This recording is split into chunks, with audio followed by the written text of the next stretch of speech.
everyone, and welcome back to the Losers Lounge podcast here. Wherever you're listening, whatever time you're listening, it is good to be on the air, and it's always good to talk some NXT, and this time, it's their biggest event of the year. Normally, this event would be during WrestleMania weekend. However, this year, it is standing on its own, and how fitting that it's Stand and Deliver. One of my favorite pay-per-views every year, but this time, you guys in the US are even luckier, because it's actually not a pay-per-view this year. It's a free per-view, as it's on YouTube this year for our US folks. Although, for us international folks, we've got it on Netflix, so we still have to pay for it. You guys are lucky for that, but it is what it is, but it's actually kind of cool that it's free for you guys, so that's pretty damn nice. And with how stacked the card is, we are going to be in for a treat. But of course, we cannot do it alone here, so let's get to the introductions. First things first, of course, one of our longest tenured members here, probably one of the most regular members we've got, that of course being the Heelest of Balor's, HeelBalor! How are we doing, ladies and gentlemen? The Heelest of Balors is back on the YouTube channel of the podcast that we call the Losers Lounge. I'm all discombobulated today because it's very important. We'll get that in just a bit. But it's always a pleasure to be back on the show. I can't wait to talk NXT. Probably my favorite time to talk professional wrestling when NXT rolls around, and it's going to be Standing and Deliver. This card looks great. I can't wait to talk about it. Trust me, man, this card looks fantastic, and I know someone who also thinks this card is fantastic. That, of course, being our man, the Skull King, Beast Mode 9000. Ladies and gentlemen, boys and girls, guys, gals, and non-binary pals, it is I, the Skull King, Beast Mode 9000, back here again on the Losers Lounge podcast. And well, it's a bit that I do every time we talk NXT, that the Losers Lounge podcast is taking over, because it is still takeover to me. It is NXT Stand and Deliver, and yeah, this card is looking stacked. There's like one match on the card that I'm like not looking forward to, which we'll fucking get to that shit. But the crux of the matter, the majority of this show looks absolutely stacked. And the day this show is airing, actually, is, well, the reason why Will's a little discombobulated today, ladies and gentlemen, because his best friend, who is pretty much his sister, they've known each other for all of their lives, is in labor as we are recording right now. So if he seems a little out of it, if he may have to pop out at some point, you don't hear his voice, you know why. So big ups to her, big shouts out to A. I won't say her actual name here, but A, big shouts out to her. And we hope the birth goes well. And yeah, she's awesome. Will's awesome. So if he seems a little out of it, then you know why. Yeah. I'm going to be an uncle, folks. I'm going to be an uncle. A few days before my birthday next year. Yes. Yeah, Will's going to be an uncle. It's insane.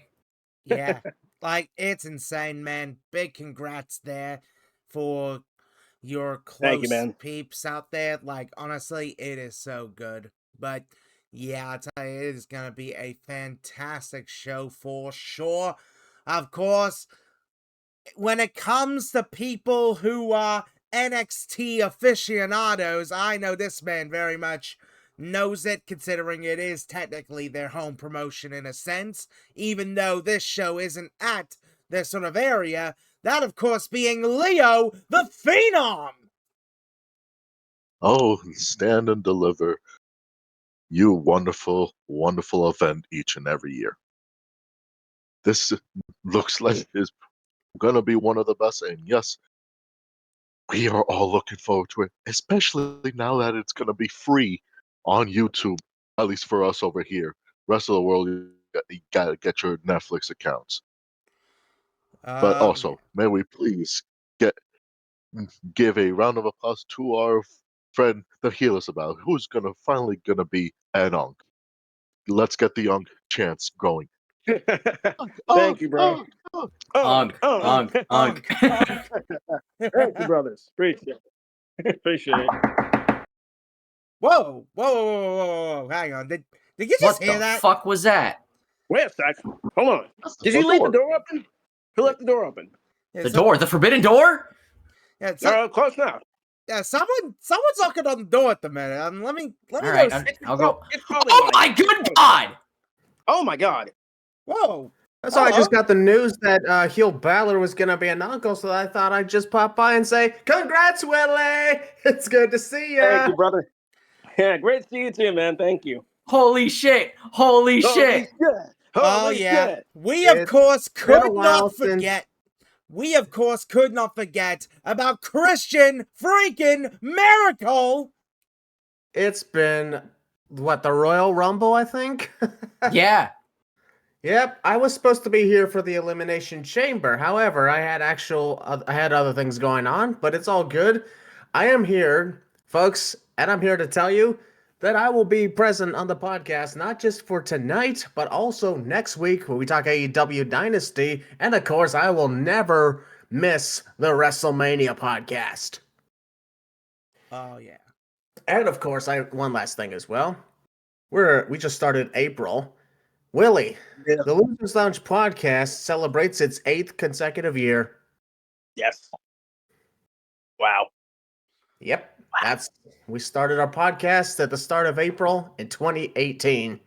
8 years, Yep. man. Hey, you're past 6 and 7 years, so. 6 There you go. And yeah, we mentioned Willie's gonna be an uncle. That's amazing. I'm so happy for you. Your birthday's coming up, which means my birthday's coming up, and you and we're gonna be 30.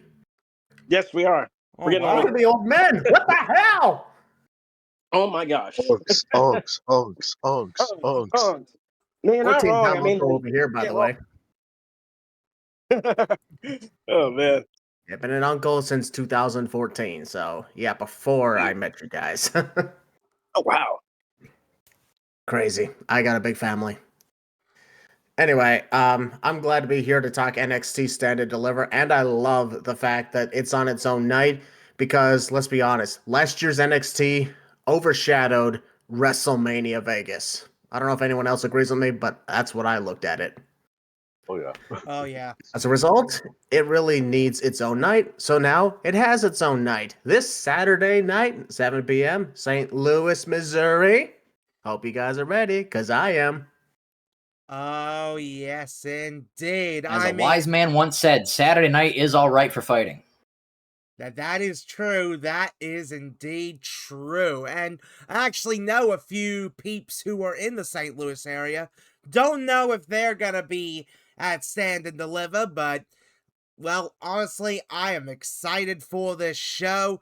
Free for you guys in the States. Of course, us international folks, we still gotta pay for it, but still, it is gonna be exciting. There are 6 matches on the card with, yes, a 7th on the pre-show, but we don't need to worry about that. Said the thing. He said the thing. 6, 7. Oh, God. 6, 7. So I think we should get to business here. I think we'll start off with, surprisingly, our only non-title match of this show, and I know for an exact fact... NXT is having a Night of Champions this year. Oh, yes. And I know for a fact that HeelBalor, he over here, he very much is going to be invested in this particular match. Because, sadly, it is indeed the breakup of Zaruka, as Solruka takes on Zarya. And, my goodness, this story has been told in a convoluted, complicated way, but it also makes so much sense at the same time, and it's been quite a crazy, crazy journey for these two. I mean, think about where they've been as such. I mean, it was a pairing that a lot of us didn't really think was going to work out this well, but they did. Like, they had multiple chases for championships, and now they're at that point where they just cannot stand each other, and they are about to break apart. Oh God, this is going to be a heartfelt match, and it's going to be quite an intense one. So, You know what? Considering I know this man is very much an expert on the subject of these two, HeelBalor, I'm gonna start with you here on this one. What do you make Oh of the boy. battle of these two? My two girls right here. Oh, let's see my girls fight. Can you two just hug and make up and make me happy, please? Literally.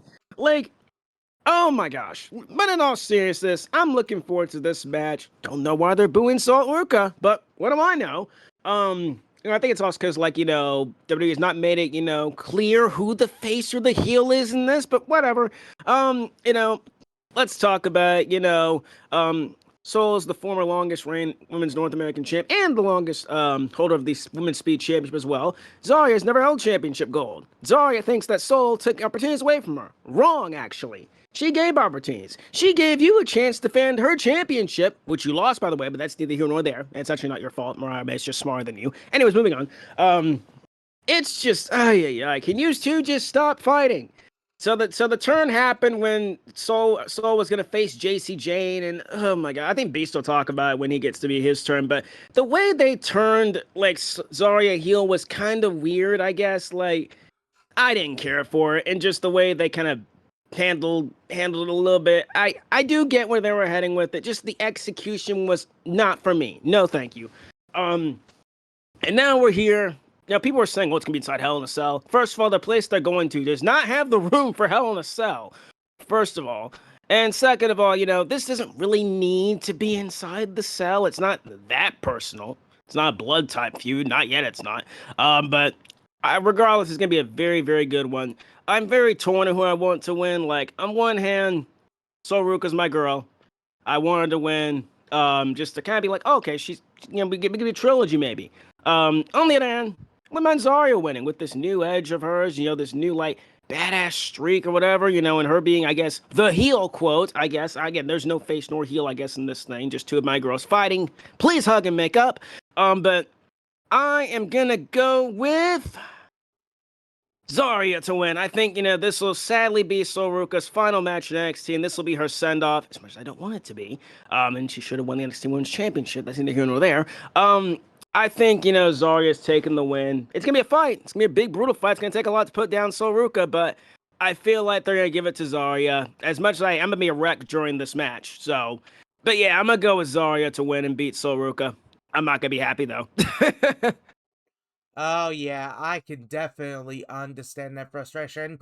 You make a good point there about, like, people saying, oh, it should be Hell in a Cell, but, well, the factory as a venue can't really fit the cell. Like, it could fit, like, a regular steel cage, but it's probably better off, like, at the moment for it to not exactly have a stipulation, but if there was to have been a stipulation, then it probably would have just been, like, Extreme Rules, but still. Christian, I'll go with you next. What do you make of Sol Ruka versus Zarya? Well, it was coming at some point. That's for sure. I really think that months of like, what was it, like they had like tension going on with them many times, but it just at times felt like it was dragging.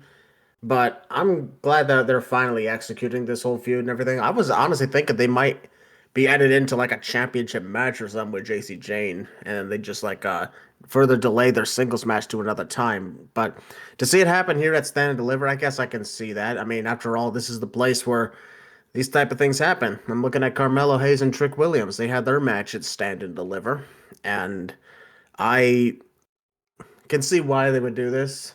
It's understandable. It's their biggest event. I just feel like, it could use a bit more. I don't know. It just at times felt like, well, one's obviously feeling jealous of the other. Okay, now we're having this interaction and that interaction.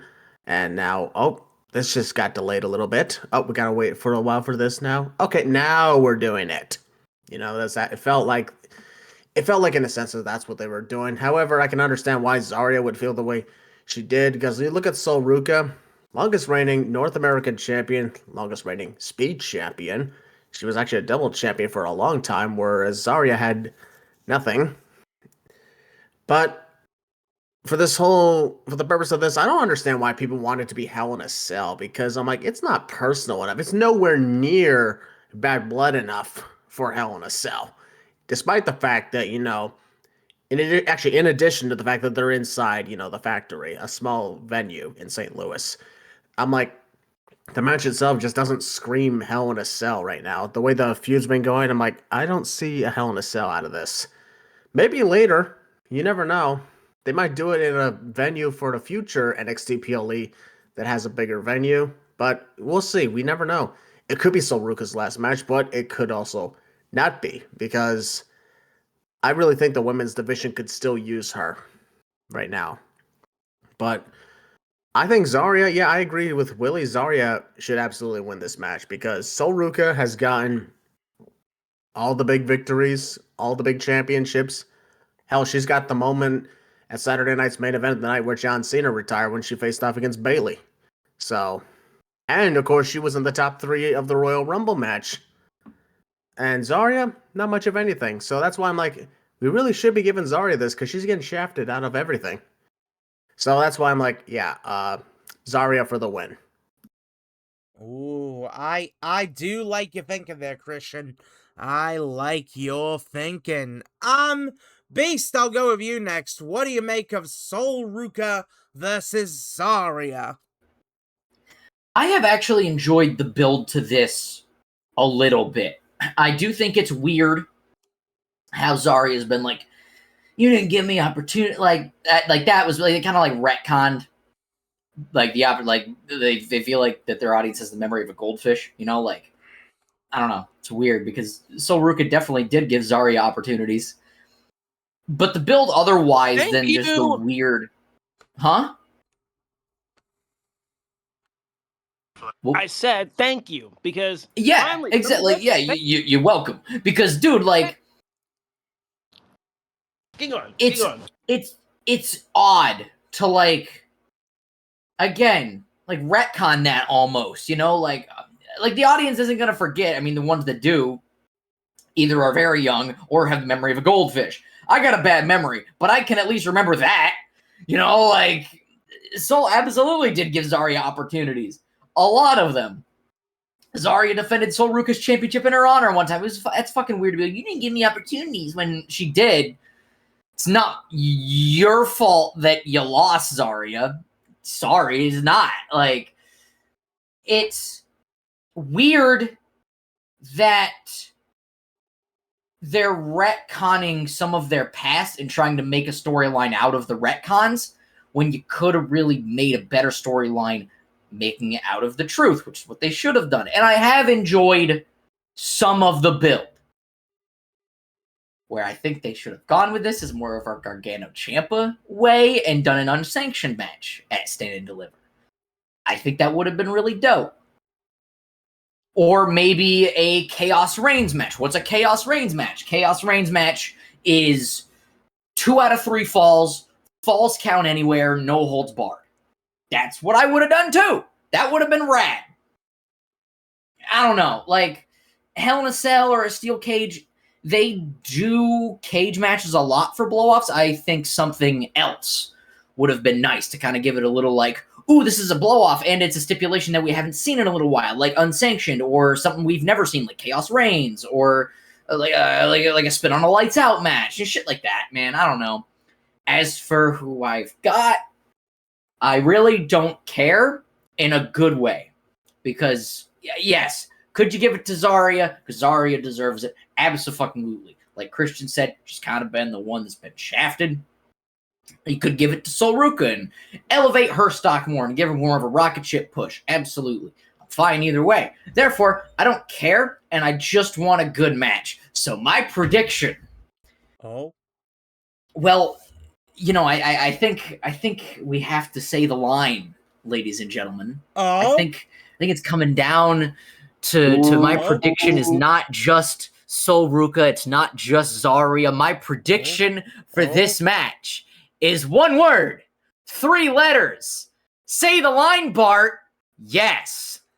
He said the thing. He said the thing, folks. He said the thing. Yes. Indubiously, unequivocally, yes. 1,000 times yes. Because all I want is a good blow-off match. That's all I want. You could give it to Zarya. 100%. You could have given it to Sol Ruka. 100%. I don't care who wins just because I want a really good blow-off. That's it. Because the story has been fine, but because of the faults of the story, you need a better blow-off to mask the faults of the story. So I really want a good blow-off between these two. Is it going to main event? No. Should it? Probably yes, because it's either the world title should main event a show, or a really important story between two people should main event a show. Is this going to main event? Probably not. Should it open the show? Yes. Should it be in the mid card? Fuck no. I don't think it should be the co-main either, because that takes away from the main event. You should start the crowd off hot, get them going with this story, and then really build the show from there. Because you can do that. If it's co-main, it's going to distract from the main event. They're not going to put it in the main event because they don't have the balls to. And if you put it in the fucking mid card, that's an insult to the two talents in the ring who have worked their asses off to make this good story. Don't put it in the mid card. Don't put it in the fucking co-main. Should be the main event, but since it's not probably going to be, put it in the opener. And this match is going to fucking cook. Give them fucking 30 or 40 minutes to just go insane and beat the shit out of each other. Yes. Oh, yes, Optus, yes. Oh, it feels so good to hear it. And, Leo, what do you make of Sol Ruka versus Zarya? Honestly, this is the match I care the most for, because this has been building for over a year.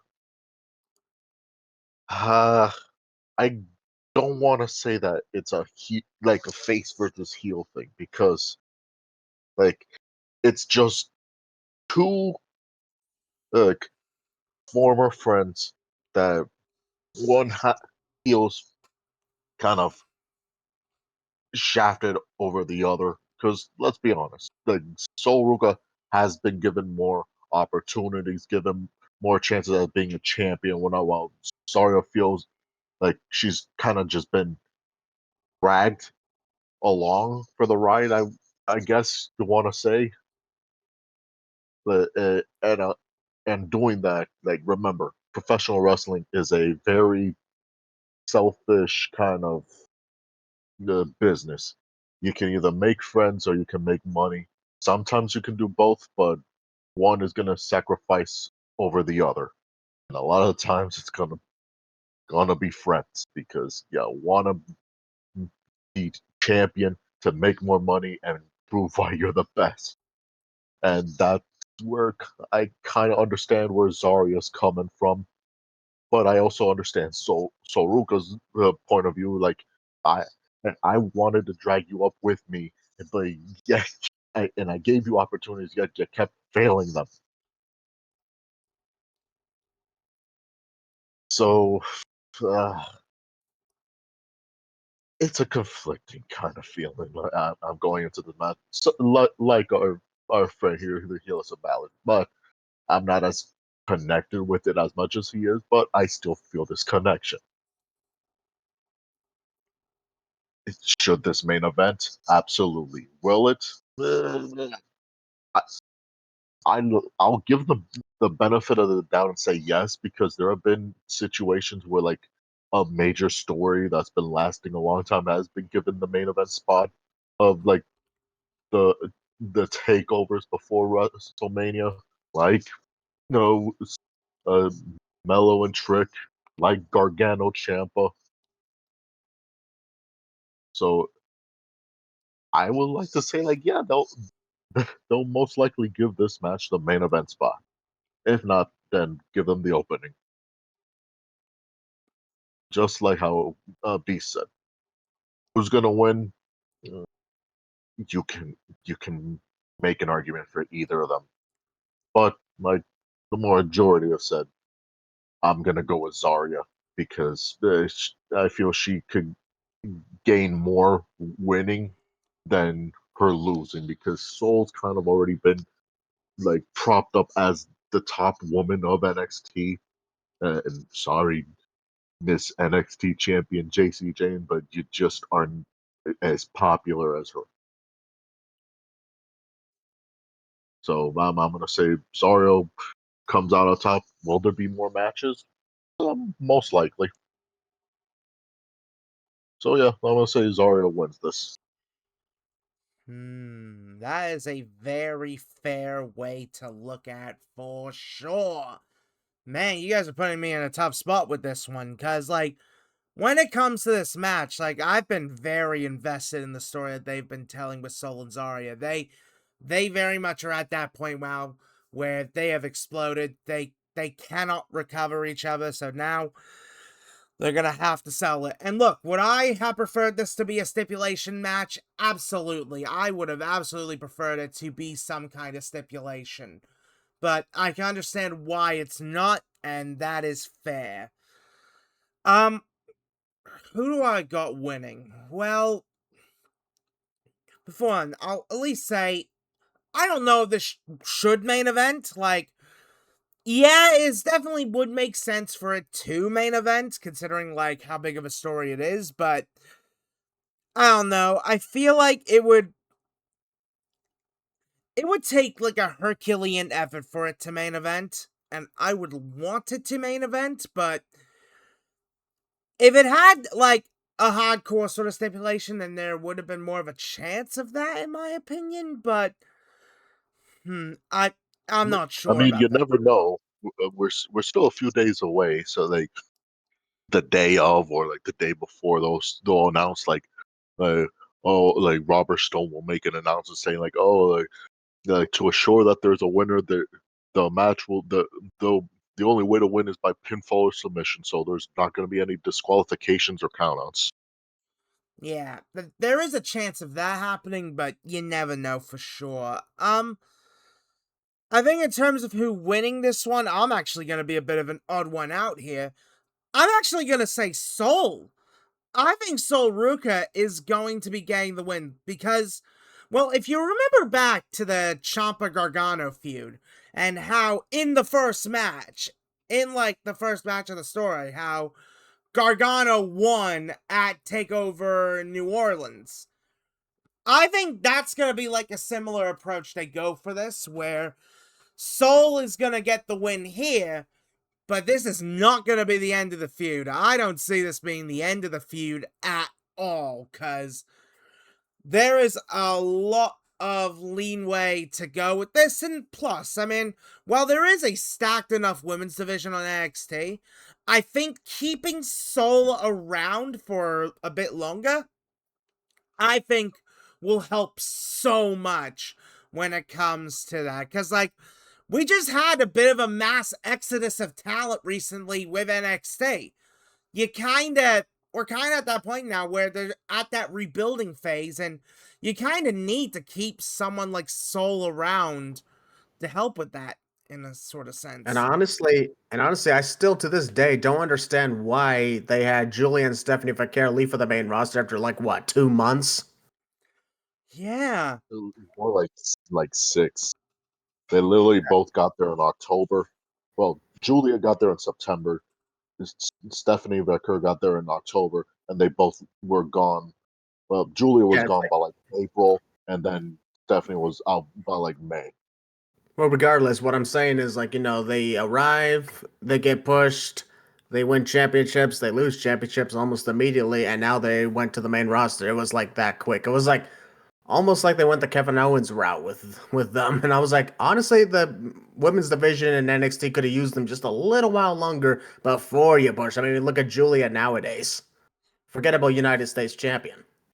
Stephanie Yeah. Vaquer, however, world champion heading into WrestleMania, so I give her props on that. We'll talk more about her in a couple of weeks. But regardless, I'm saying like I don't like it when they bring people to NXT just to push them to the main roster, like literally, like almost immediately. You instant promotion. Yeah. Like NXT, I consider it more like the third brand, in my opinion. You kind of need to have talent stick around for much longer, sort of thing. I know Sol's been in NXT for a long time, but I still think she should be kept around a bit longer, in my opinion. And I think having this is only the first match of the feud. I think this feud is going to go much longer. In fact, I could even see it going into next year.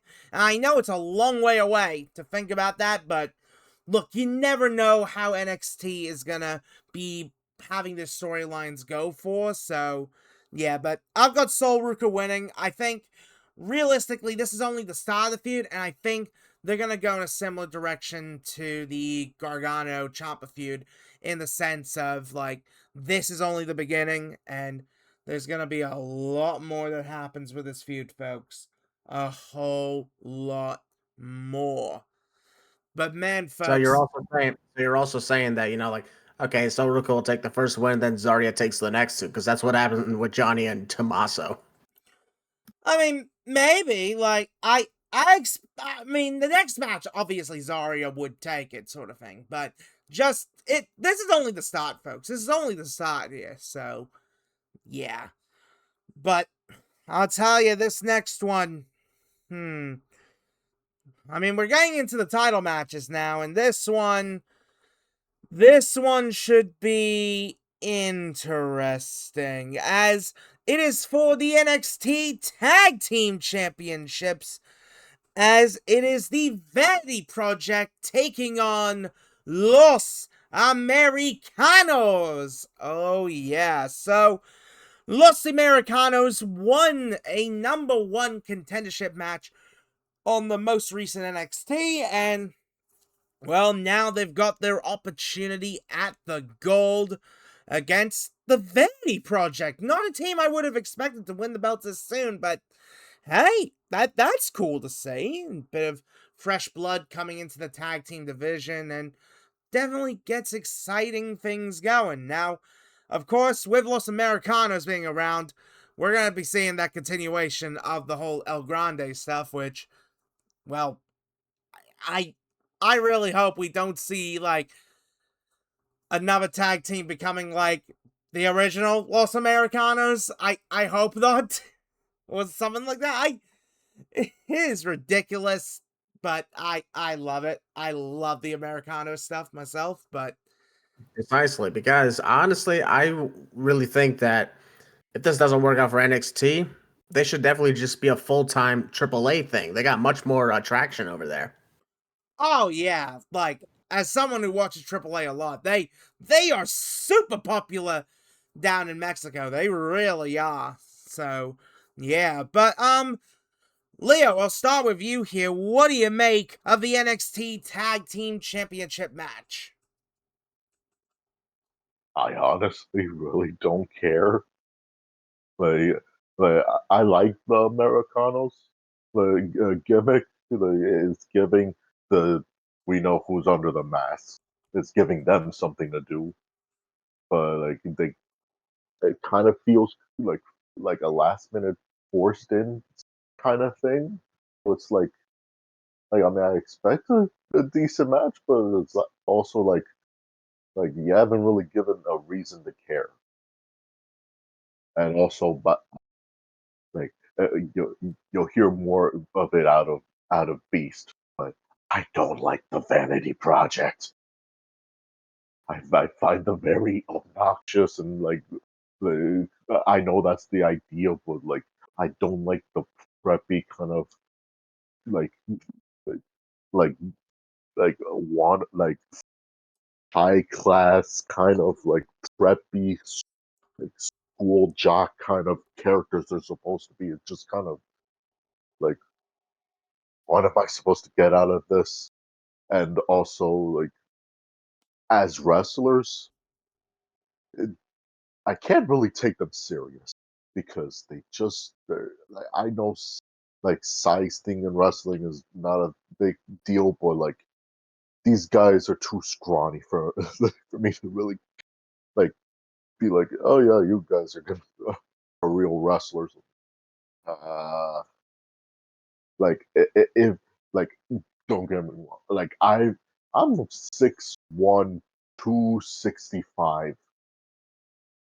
I'm not a super tough guy, a macho thing or anything, but if I could say I could kick your ass and you're supposed to be wrestlers, there's something wrong.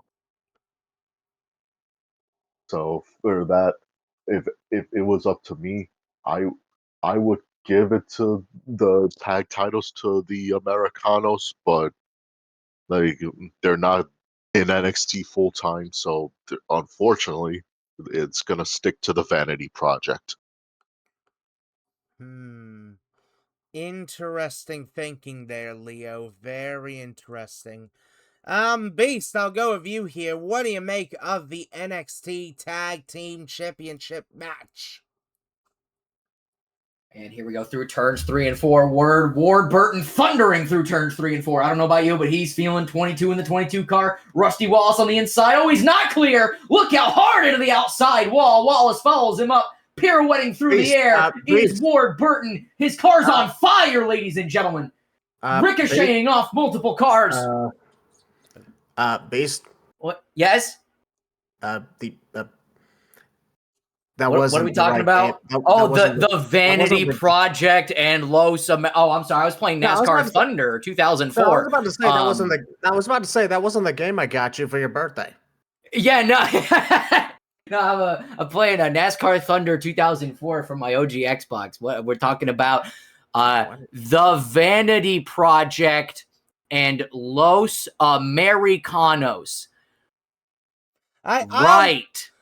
Beast, I almost thought for a second you were playing some bloody V8 supercars. No, I know, man. I am having more fun playing Thunder than fucking gonna watch this fucking match. What the fuck? Brad Baylor and Ricky Smokes versus Bravo Americano and Rayo, right? Yeah. Wow, this looks like it sucks all kinds of donkey cock. Baylor. Wait, hold on a second. Baylor, isn't that the combination of Bailey and Finn Balor? That's for true. This is their kid.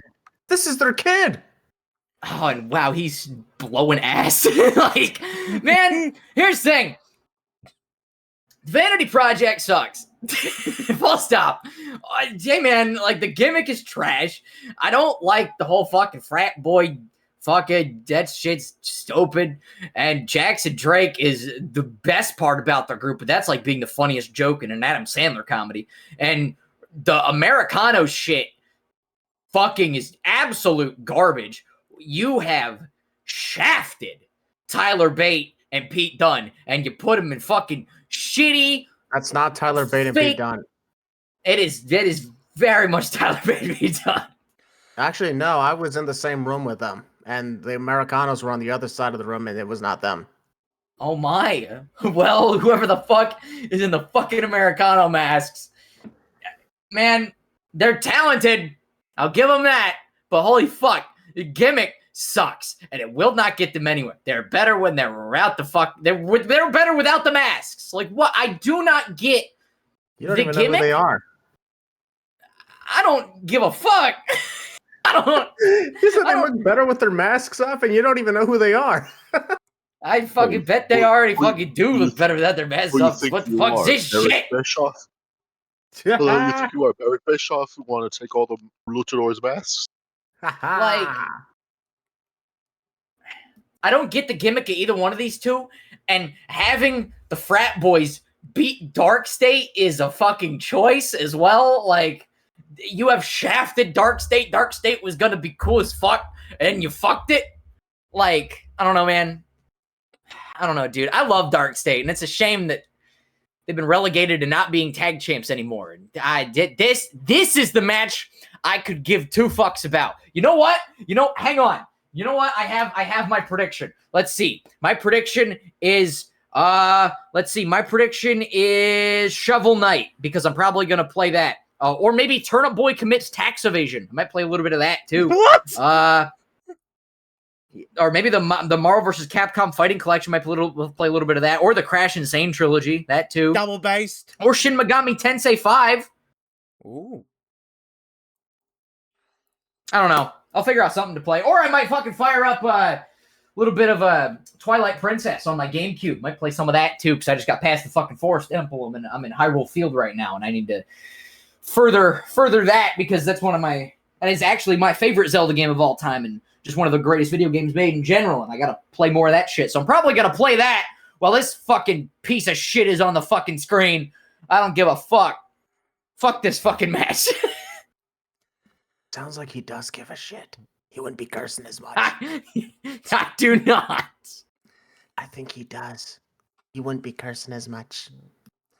Well, I mean, what do you expect from Beast? If it's a bad enough match that he has no interest This in, thing that we do, this is called a podcast. This ain't therapy. oh yeah, folks. That's Destrucity for Trucity. Oh yeah. HeelBalor, I'll go with you next here. What do you make of the NXT Tag Team Title match? The Vanity Project versus Los Americanos. I don't care. I honestly don't give a shit because I don't care about the Vanity Project. Outside Jackson Drake, he's cool. The other two are garbage. Los Americanos. Can we just get Tyler Bate and Pete Dunne back, please? Can we just please get Tyler Bate and Pete back? What do they have to do with Los Americanos? First Beast and now you? Well, they. Why do everybody keep thinking that there's those guys? I mean, I was in the same room with them. Huh? There you Yeah, go. I was in the same room with them. Ta-da! Oh man. They were in the same room trading Pokemon cards. Based. Yu-Gi-Oh cards. It was actually Yu-Gi-Oh cards, but who's counting? Yeah, cards. Honestly, like, you know what I'm gonna do during this match? I know the phone can't see this, but I'm pointing right now to my PlayStation 4 right here, and you see that? That's my 50-inch TV right there. You know what I'm gonna be doing? This is gonna be turned on, and then this is gonna be gaming stuff right there. That's what I'm gonna be doing. That's honestly my shit. I don't care about this match because the tag division is dead. It's beyond dead since you got Fraxium out of there. And I told you last year, WWE, if you were to get rid of Fraxium from the NXT roster, it was going to go down. And I was right. You were wrong. Take your L, not the right L, because we're the Losers Lounge. But in all seriousness, who's going to win? My PlayStation 4 is going to win. That's all I'm going to say. I never thought a game console could actually be a winner of a match. PlayStation 4 Uncharted style. What is this? Like a bloody Iron Man Heavy Metalweight Championship match? Hey, if a championship could win a match by itself, then anything's possible. He's got you there. I mean, you do make a good point with that there. I mean, heck, one time a bin won the bloody Iron Man Heavy Metalweight Championship, so yeah. Christian, what do you make of the NXT Tag Team Championship match? Vanity Project. Oh. Straight to the point? Just like that. No. To be honest, No I didn't really keep up with that one, and I was actually surprised when Los Americanos actually won the title match. I'm like, well, that confirms they're not winning the titles because let's be perfectly honest here. Yeah, I can definitely see you thinking on that. I can see it for sure. I think for me personally, like, yeah, I'm not exactly interested in this match. Like, Vanity Project are a group that I'm not as interested in, but you know what I have been interested in as of late?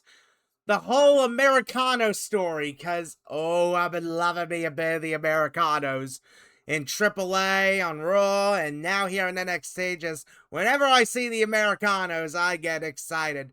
No matter what Americano it is, I don't know what it is. I just love this Americano story, and I want more of it. I don't know why. I've just been so damn invested in it. But you know what? I'm actually gonna be a bit of an odd man out when it comes to this one. Well, as odd man out as I can be, and I'm actually going to say Los Americanos are gonna get the belts. I mean, Vanity Project, yeah, they're alright, I guess, but I just don't see much interest in them. But if the Americanos get the belts, then we can bring the belts into AAA, and we can do some cool stuff then. Hey, maybe we can do champion versus champion between Pagano and Psycho Clown versus the Americanos, and oh, that would be a good match. So, you know what? Yeah, I'm gonna give it to the Americanos. I think they could make decent champions. Like, they could. I just think they could at least. And if we get that, I fucking hope Pagano and Psycho Clown beat the dog shit out of them. Oh. Well, who knows for sure.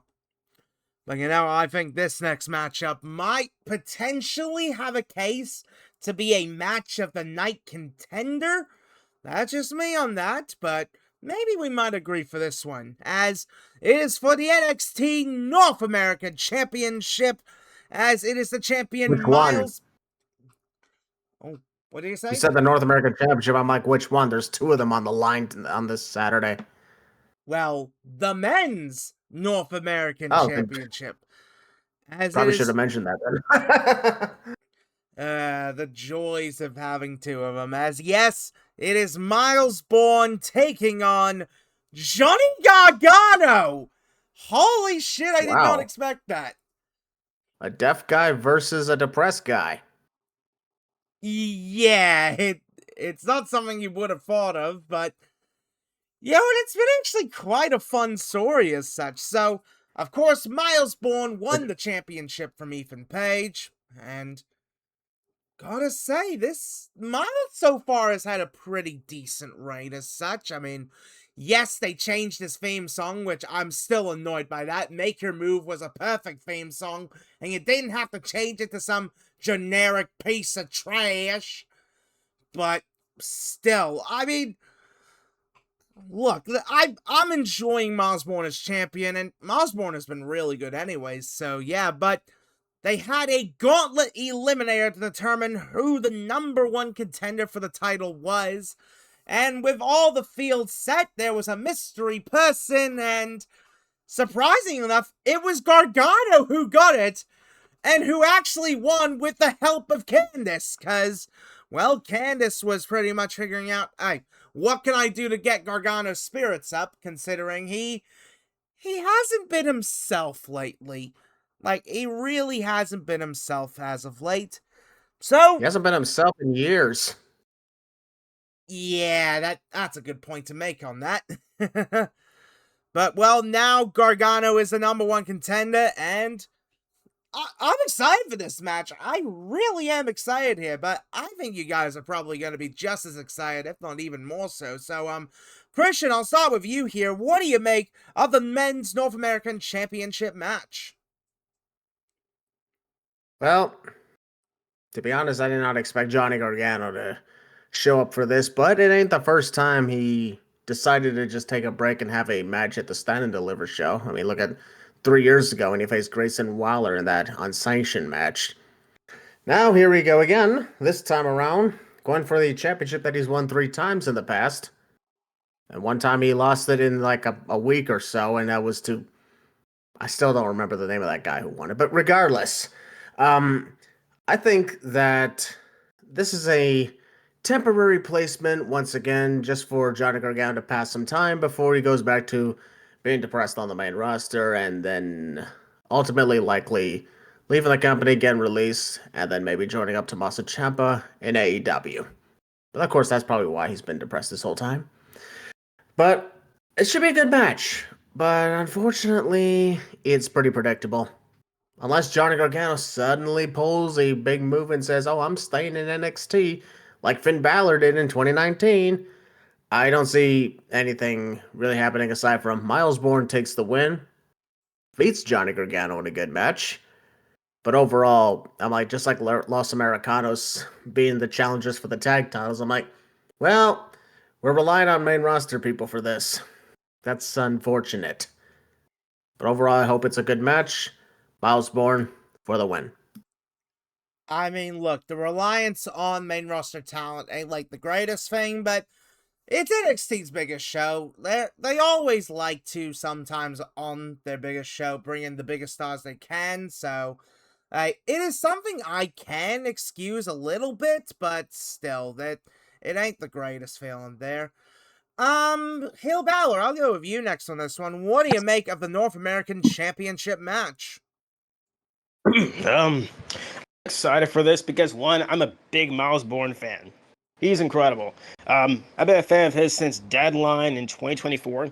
So that's what woke me up to that guy. And his title match last year at Battleground was very good too. So I'm like, that's my guy right there. I like him. I'm glad he got to be North American champ. And him dethroning Ethan Page, Good stuff. Good stuff indeed. As for Johnny Gargano, Johnny Wrestling, him being on the card is pretty cool. Like, Christian said, you need some star power because let's be honest, this is a weak roster right now. No offense, NXT, but it's the truth. I'm looking forward to this. Gargano potentially bringing back, Johnny Wrestling, Johnny Takeover and all that. I welcome it. I welcome it, man. So, without any further ado, Miles Bourne's winning. I mean, that's all we really can say about that. Gargano's losing, and he's going to go back to being the press, probably. Please, no. Keep him in NXT, just like Christian said. My guy went back to NXT in 2019 and should have stayed there looking back on everything, but that's neither here nor there. It's going to be fun. Miles Bourne is retaining. Gargano's going to probably just, be sent back to SmackDown. But please keep him in NXT. Miles Bourne's winning. Oh, I like you thinking there. I like you thinking. Leo, what do you make of the North American Championship match? I mean, I expect it to be a great match. I mean, Miles Bourne has proven himself to be a absolutely great wrestler. We all know how good Johnny Gargano is. Sadly, sorry, Johnny, you ain't winning. But you'll put on a good fight, and you'll get that encouragement from your wife. But then, right as you take the pin, it's right back to laying down and looking sad. And poor Candace is gonna have to drag your star behind around again. But I think this will end soon. But not his career or his time in WWE, but like the depression. He'll finally get out of the slump. I expect it to be Gargano and MS and the Machine Guns making a new faction that'll last for the year. That'll be the end of it. That'll be the end of his depression. But for now, it's gonna keep going when he takes the loss at Stand and Deliver. That's an interesting idea. That's a very interesting idea. And Beast, what do you make of the North American Championship match? My body is ready. I want these two to absolutely tear the house down. Again, like Solruka and Zarya, this is one of the matches that I want to at least go a half hour. I mean, it's not gonna take much to tear the house down. It's a small place. This is true. Miles Bourne, an incredible worker, incredibly talented between the ropes. Johnny Gargano, one of the greatest technical wrestlers of the modern era. I love that Gargano is finally getting another shot in NXT. I agree with Christian. Keep the son of a bitch in NXT. Please, for the love of God, because he ain't doing shit on the main roster. Ciampa's already gone to AEW. Gargano's been floundering forever. He's needed a little bit of a career renaissance, and I'm finally glad he's getting another shot in NXT. So keep him there. Don't let this be a one-off. Bourne is absolutely winning. 1,000%. Miles Bourne is my prediction. However, I want this match to go long. I want it to have a fuck ton of false finishes. And regardless what happens afterwards, even if Johnny wins, I don't want Gargano to do a Dominic Mysterio thing where he just kind of carries the title on the main roster. No. Keep Gargano in NXT. 100%. He does not need to be on Raw, does not need to be on SmackDown. Keep him in NXT. Probably forever, because this is where his home is. I've said it before and I'll say it again. You have made mistakes calling up NXT talent because the main roster fans don't know ball. Full stop. They don't. Aleister Black hasn't gotten the right treatment that I feel like he has deserved. Granted, I don't watch SmackDown, but I can infer that, right? Process of elimination and there's a phrase I want, but it is eluded me, regardless of the fact. Gargano, same thing. There's a lot of guys and a lot of girls that have gone to the main roster that have fucking floundered, but have really flourished in NXT. Gargano needs to stay in NXT. He needs it. He needs it. This is where his home is. I think after this, I would like to see him kind of take on a veteran role in NXT and putting young guys over, but I also want to see Johnny get a couple more title reigns as well, because he fucking deserves that. Get his stock elevated more. Get out of this depressive state. I feel like him staying in NXT is what's going to keep him happier. Character-wise and probably person-wise, too. I don't know, man. I think Gargano deserves to be in NXT because that's where he's appreciated the most, regardless who's running it, whether it's Triple H, whether it's Shawn Michaels. I feel like regardless who's running NXT, Gargano is appreciated by the NXT faithful more than he is on the main roster, because again, the main roster fans, they don't get it. And that's fine that they don't get it. Just admit it. just say that you don't know ball. It's fine that you do. Just admit that you don't know. I don't understand what who Johnny Gargano is. Just say that. It's fine. Just have him go back to NXT. It's where he belongs. Miles Bourne is definitely winning this match, but give Gargano the fucking rocket ship like he deserves again, because he was a god in NXT. Give him that again. He fucking deserves that. Fuck yeah, Johnny Wrestling. And please, it's probably not going to happen, please have him come out the Rebel Heart. It's probably not going to happen, but I would lose my marbles. Man, a lot of that I can agree with there, Beast. I mean, the main roster fans, they definitely don't know their NXT, and they definitely don't know their AAA. Like, that's for sure. And it's like, there's so many guys and gals on, like, the WWE roster that did so much better in NXT. Like, I get NXT's supposed to be, like, a developmental brand, but I never believed it to be developmental one fucking bit, so yeah, but and I understand that people are going to hear that take and go, oh, he wants us to watch all the No, I understand people have lives, and I understand you can't watch all the professional wrestling in the world. I get that. Sometimes you can't watch NXT, can't watch AAA, can't watch AEW. If you're a WWE fan, you really just watch the main roster stuff, right? I understand that. However, what I don't understand is why you can have a portable computer in your fucking hand 24 hours a day and you don't take the 2 seconds to Google shit? You can sit there and type and tweet and Instagram story all fucking day and doom scroll on TikTok and YouTube Shorts, but you don't take the 2 seconds out of your day to Google something? Really? But you can sit there and be like, who the fuck is this guy? Why should I care? You're tweeting that and talking about that on Instagram and talking about that on TikTok when you could take 2 seconds to Google the son of a bitch's name, and then you would know and look at his fucking Wikipedia page or her Wikipedia page for a minute and you would know. It takes a shorter time than it does to type out something or record a quick little TikTok video to talk about it. Yeah. Google something. I don't get that. I understand if you don't have time to watch it. That's totally fine. I get that. People have lives. But you do have 2 seconds to Google something, because you're literally walking around with a portable fucking computer in your hand for 24 hours a day, in your pocket, in your hand, at work, at home. You have a phone.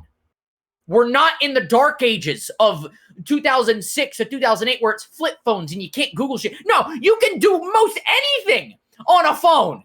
If you know a phone, you got a laptop, right? Look shit up. It would definitely be a lot more peaceful if we were in the 2006 times. That is also true. Google shit. Google it. I don't get that. Like, it's weird. Like, just Google something, bro. It takes 2 seconds. It's very strange. Do your research. I feel like they would fucking fail as a college student because you don't do your fucking research. Like, oh, yeah. And, I mean, you can easily look at clips online. Like, if you got that much time to make a little video or post up a tweet about something, you've got that time to check a quick clip out on bloody TikTok or YouTube Shorts or whatever it may be. Exactly. And even while we're here, while we're on the podcast, I've got my fucking browser up and I'm back referencing stuff to make sure I don't misrepresent the card that we're talking about or something that I might be tweeting about later or what. I'm like back referencing stuff to be like, okay, this happened, so I don't sound like a fucking idiot. Right? And sometimes I make a mistake and I'm like, oh, actually that did happen. Cool. rad. But it takes 2 seconds to back check that. And the fact that most people don't is weird to me. Like you're constantly online and you don't take 2 seconds to quickly type in something and look it up. It's very strange. Oh yeah, for sure. Oh man, honestly, this is probably my most anticipated match of the show, considering like the two guys on board. I mean, Miles Bourne has grown on me so much since NQCC. Like, he is one of the best talents on the NXT roster, and he is fantastic. And then you've got Johnny Gargano, someone who I have been a fan of for, at this point, a decade. A decade of being a fan of someone is kind of crazy, but when it's someone who is that fucking good, like Gargano, it's like... I'm like that with Will Ospreay. Yeah, like, you just... This is something where it's like, you see someone involved in something like this, and you just get so excited. Yeah, that's me with this. Like, I know Gargano can put on amazing matches, and we've seen it time after time after time. And then you look at Miles Bourne, someone who has put on amazing matches time after time after time, and I'm hyped. I am actually hyped. This is going... You know what? I might say it. This might be a match of the year contender, potentially. Potential match of the year contender, in my opinion, because fuck, these two are gonna be putting on one of the best matches I've ever seen, and I cannot wait. I'm actually going to be a bit of an odd one out here again when it comes to this, but considering the story that they have been telling with Johnny, why not give Johnny the title? Give Johnny the win, give him the title. I don't care how long of a reign it'll be. Like, if it's a week, 2 weeks, a month, 2 months, 6 months, a year. I don't care how long of a title reign it is. This is the moment where he finally finds himself again in the process of winning the belt. This is the moment where we get the Johnny Gargano of old, the Johnny Takeover, the man who has made his name. And look, I'd love to hear Rebel Hot, but as someone who has a soft spot for Coming Back For You, which is, I mean, Coming Back For You has been the song I have used for my page, on my main page, for like 5 years at this point. It's like, fuck, I want Johnny to win this so bad. Like, I really do. Like, I am a massive Gargano fan, as you guys can tell, and fuck, I just want the best for him, and I think him coming back to NXT is the right move, because after the whole talent exodus we just had, where, like, a lot of the NXT talent just got drafted over to Raw and SmackDown, you need to kinda reverse the flow as well. Bring in some of those guys from Raw and SmackDown who haven't been doing much, and, well, NXT and AAA to an extent are perfect places for them to come in and do some stuff to reinvigorate their careers. So, I think this was the right call to bring in Gargano, and I think he is here for the long term. Ooh, excuse me, but holy shit, I'm just so passionate about this. So yeah, I've got Johnny winning. I think it makes all the sense in the world, and I think he is going to have a fantastic run as champion, finding himself in the process. Oh man, but the men's North American title match was that damn good. Oh, take a look at the women's, because I think we might be in for a treat here. It is Tatum Paxley going up against Blake Monroe. This story actually has been pretty interesting, actually, and I love all the antics they've been getting into on NXT programming. I mean, heck, old Shiloh Hill managed to give Tatum a little bit of internet advice, which is very interesting, but still, I mean, this has been a fun story. These two have got some great chemistry, and I think we might be in for a good one here. So, Beast, what do you make of the women's North American Championship match? So, number one, as a huge Tatum Paxley fan, I am so happy she has finally got another shot. When she won the women's title, I was like, fuck yeah. And then she got it taken away from her. And she's, I believe, the shortest reigning NXT Women's Champion of all time. That sucked. And that hurt as a Tatum Paxley fan. And I was like, man, that was it, huh? Now, she's never going to get anything again. That's unfortunate. And the fact she's got rid of her demons with Izzy Dame, and she's finally, again, now got gold around her waist. And she is the NXT Women's North American Champion. Is wonderful. It's very, very wonderful. I would love her to have an incredibly long reign. And I also love me some Mariah May. I know her name is Blake Monroe now, but, Balake. Where is Balake at? There is going to be Balake here on this show because, well, she's facing Tatum Paxley. Been a fan of Mariah May for a while now.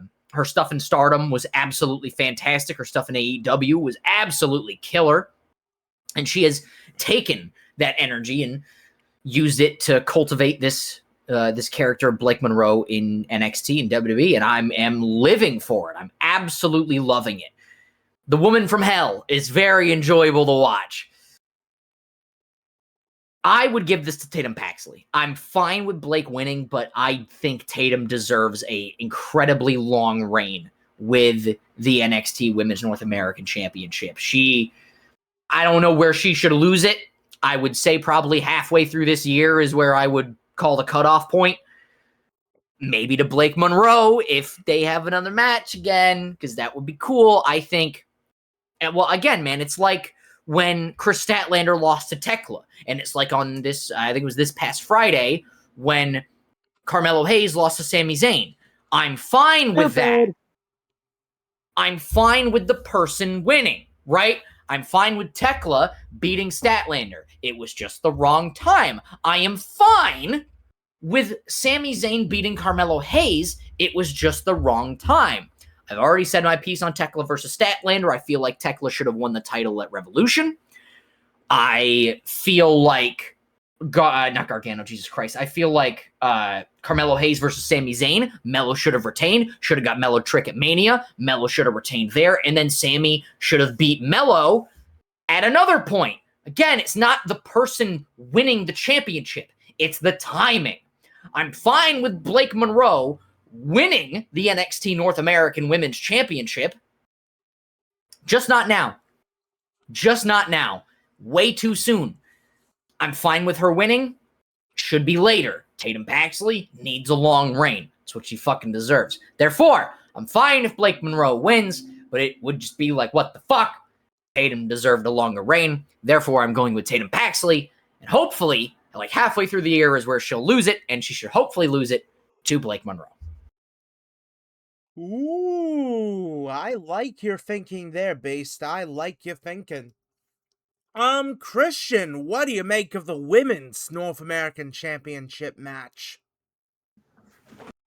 To be perfectly honest, this is a very interesting situation because Blake Monroe indeed has been doing a fantastic job on the women's roster for NXT. As a matter of fact, actually, I am absolutely loving the women's division in NXT. I've been loving a lot of women's wrestling lately because it just seems like they've had the better matches. Kind of reminds me of when Evolution was a thing last year, and I was like, once the next line on Raw showed up, I was like, it feels awkward watching men wrestle.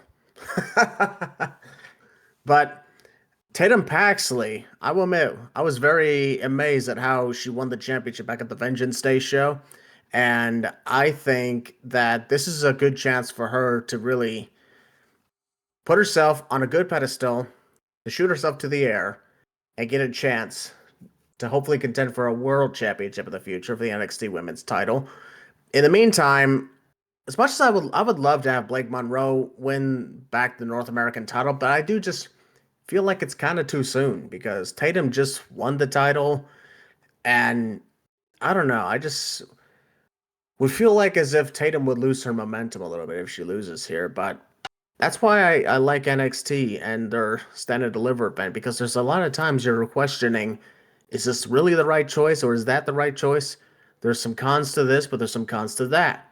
So that's why I'm in a place where I'm like, I'd like to see Blake win, but I don't want Tatum to lose it. But I don't want to see Blake lose either.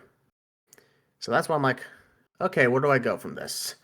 Click, click, click, click, click, click, click. What should I do? What should I do? For the sake of things, I'll take the chance and say, let's go for Blake Monroe. That's my shot for the title match. Short, sweet, and to the point. Hey, I mean, that's some good thinking there. And hey, sometimes it just gotta be short and sweet. Leo, what do you make of the Women's North American Championship match? I mean, I'm looking forward to the match. I mean, about a year ago, I didn't care like a whole lot about Tatum Paxley. It was like as last year kept going that I actually started caring for her. And I've always been a fan of Blake Monroe or Mariah May, however you want to refer to her. I just go by the name that the wrestlers going by at that moment. And like, I mean, I don't mind either way it going. Like, if Tatum retains, cool. If Mariah wins, cool.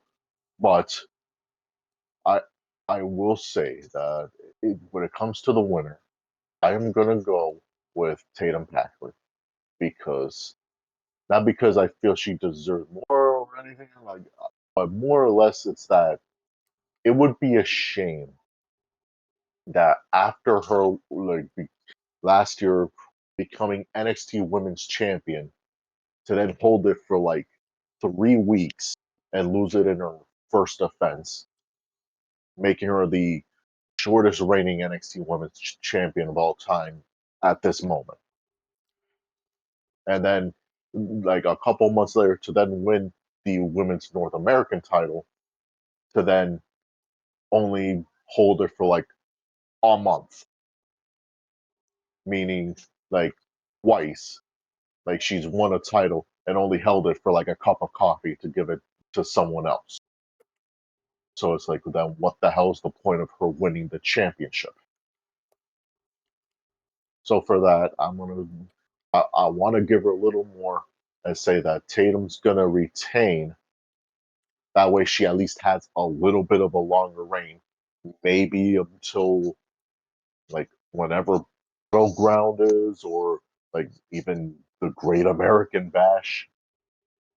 Like then she can drop it, preferably to Blake Monroe. So for that, I'm gonna stick with Tatum retaining. Ooh, that is some good thinking there, Leo. That is some very good thinking. And HeelBalor, I know these are your girls here that you've been very invested in for a while. HeelBalor, what do you make of the Women's North American title match? Yes. Just yes. When Mariah came to the WWE, this was one of the matches I wanted to see. The other one we'll probably see in the future. I am so excited because this rivalry has just been fun. I know it's been short, but it's been fun. It's been to the point. And I like it. I found both these two a year apart. I found Tatum in 2022, found Mariah in 2023. I'm in heaven, ladies and gentlemen. I'm a happy guy right now. Of course, the last time Tatum won a championship before the North American Women's Championship, let's just say, of course, that didn't end well for her. Now, get a little bit of redemption here with this one because she won it and she's keeping it. That's right, because I have Tatum retaining the title. But I will say this again, as a big Mariah May fan, I'm just excited to see the match. Now, yes, I understand Mariah lost the belt, like, under, botchy circumstances, obviously. But, that wasn't her fault. It wasn't Thea Hale's fault. It wasn't anyone's fault. It was an accident. So don't get on the wrestler's case for, botching up stuff. Like, it was an accident that Mariah lost the title. I'm just glad she got to hold it. I think she is losing. Tatum does not need to lose here. Again, I'm kind of with Leo. I legitimately be fine either way. Tatum wins, I'll be fine. Mariah wins, I'll be fine. Then I thought what Leo said. That she'll be the shortest women North American champion. No, thank you. We're not doing this again. No. No. To quote LA Knight, nah. We ain't doing that. I love Mariah. I do. But I think there's another championship in store for her after this match. We'll talk about that when we get to the women's championship picture. But I think, for the sake of it being Tatum's first title defense, I think Tatum retains. Mariah, I love you. I'm glad you're in the WWE and all that. I'm glad I'm getting one of my dream matches here. The other one, we're going to have to wait for that one. But just very excited. But you're losing. Tatum is winning. Go Tater Tot. Oh, I love your thinking there. Did you just What say did tater tot? Yeah, what did you just say? Tater Tot.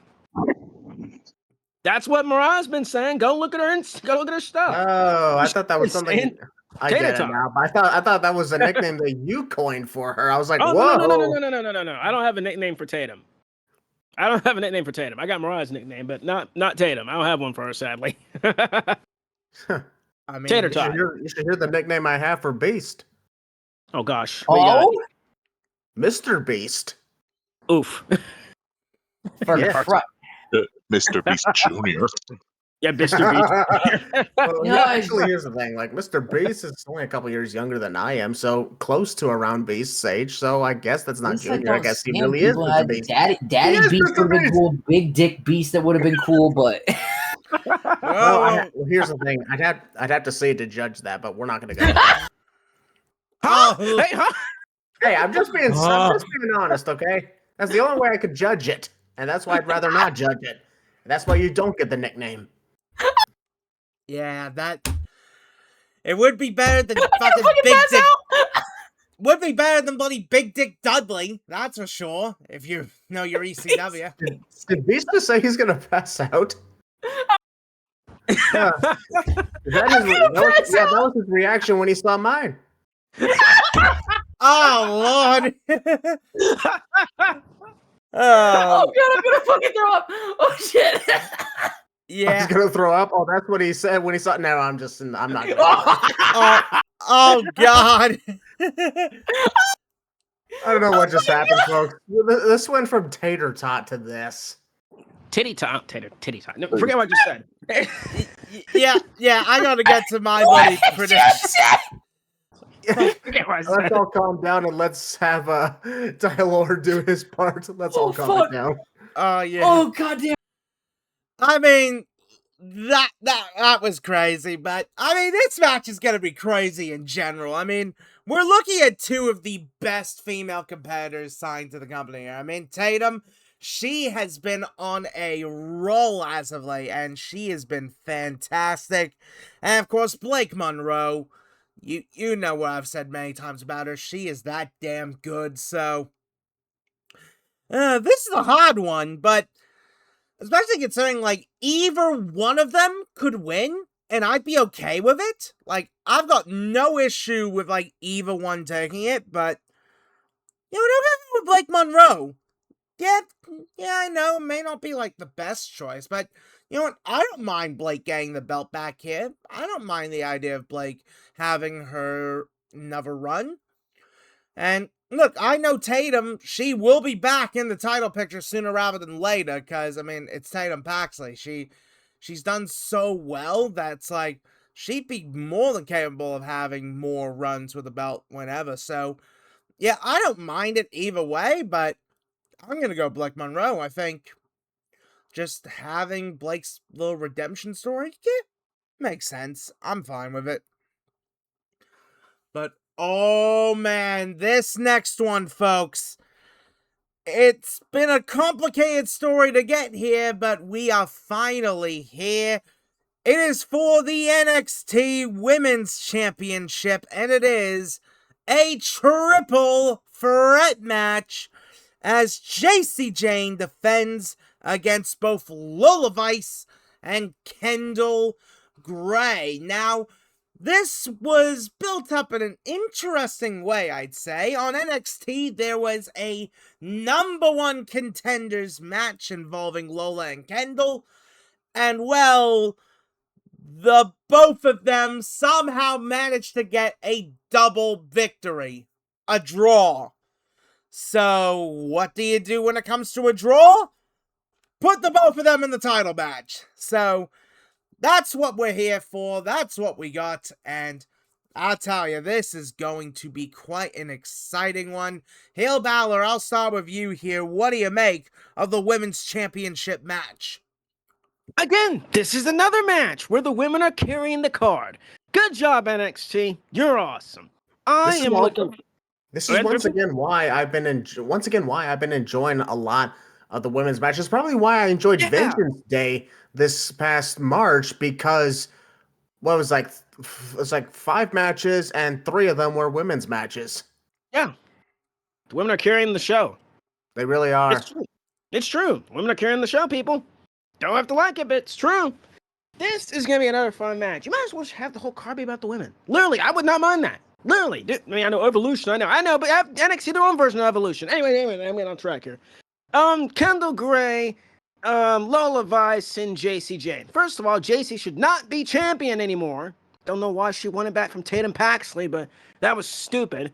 Her reign has just been no. Again, not the worst of all time. No. It's just she's improved. She is improved. It's just I'm over it. No more. Can we move on, please? You should have lost it a long time ago. You should have never actually lost it right back. You should have never won it back from Tatum anyways, but whatever. Lola Vice, a person who has actually never won NXT Championship Gold. That's still surprising. All right, but not everyone needs to win a championship, which is fair, but still. Come on, it's Lola Vice. Then there's this has quickly become one of my favorites. Might as well call her my girl, man. Kendall Gray. She's incredible. Again, I know, you can't compare wrestlers, but she's the submission, the submission stuff, just the wrestling stuff, just gives me so much vibes of Kurt Angle. I love it. Not comparing her or anything, no, but I'm just saying, just give me a little Kurt Angle vibes. Not bad, but she's her own person, obviously. But she has quickly become one of my favorites.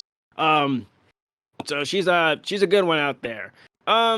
Also, the implication of Easy Dame for some reason this past week talking to Fatal Influence or whatever that could probably have an outcome to this match would piss me off. Just don't have JC walkout champ. That's all I ask. And this is if they're doing this to protect JC, I'm sorry. No, you should have had this one-on-one. I don't know. That's just me. Who's winning? Just take the belt off JC. It's all I really care about. If Lola wins, I'll be fine with it. If Kendall Gray wins, I'll be fine with it. Just take the belt off JC. So I'm gonna go with yes. That's all I'm gonna say. Yes. Or they could have Lola Vice eat the pin, which would be stupid, but I could definitely see that scenario happening. But I'm just gonna go with yes. Just take the belt off JC Jane. I'm excited for this match. It's gonna be fun. It's gonna be entertaining. Just don't have JC walk out champ. Please, just don't do that. There you go. That's my thought. Yes. Wow. I'm excited for this match. Wow, HeelBalor said the thing. Holy shit. Well, that is a fair enough decision. It's gimmick infringement. Damn, Beast out here being the Triple H of this. I mean, we all remember that segment. Anyway, Leo, I'll go with you next. What do you make of the Women's Championship match? I mean, I like Lola. I like Kendall. Iris. I'll give JC credit. She's really come out in the last year that she's more than how she's been perceived. But at the same time, I'm sick of her as champion. There's so many opportunities. Yeah, this is the time. They get the belt off her. No, keep it on her for no reason. At this point, I don't even expect her to lose it. Honestly, they're gonna keep Fatal Influence or whatever they're called now in NXT longer, and Jace is gonna still hold the title till Sean finally decides who's gonna take it off her. I don't see it gonna be Lola. I don't see a Kendall at this moment. I can see one of them like in a one-on-one match, yes, but in this triple threat, I wouldn't put it past Sean to keep the belt on JC. So unfortunately, I'm gonna say JC Jane is gonna retain. Ugh. There's grown number one. You probably won't be wrong. Ugh. Oh, Lord. Fatal influence out here being crap. Beast, I'll go with you here. What do you make of the Women's Championship match? This is gonna cook, man. You know, would I have had a stipulation on this one too? I don't know. I mean, I maybe would have preferred like an ECW style three-way dance. I think that would have been fun, just because I think all three of these women are incredibly talented, and I just don't want to see it end too soon. You know, I don't want to see it be a one fall to a finish. I'd like an elimination three-way dance. It would have been cool, but oh well. Neither here nor there, though.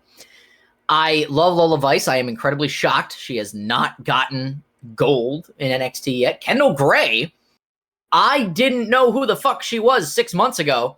Now, I love me some Kendall Gray. She is uberly talented. Like, I could watch her wrestle all day long. She has the technical prowess. She's athletic.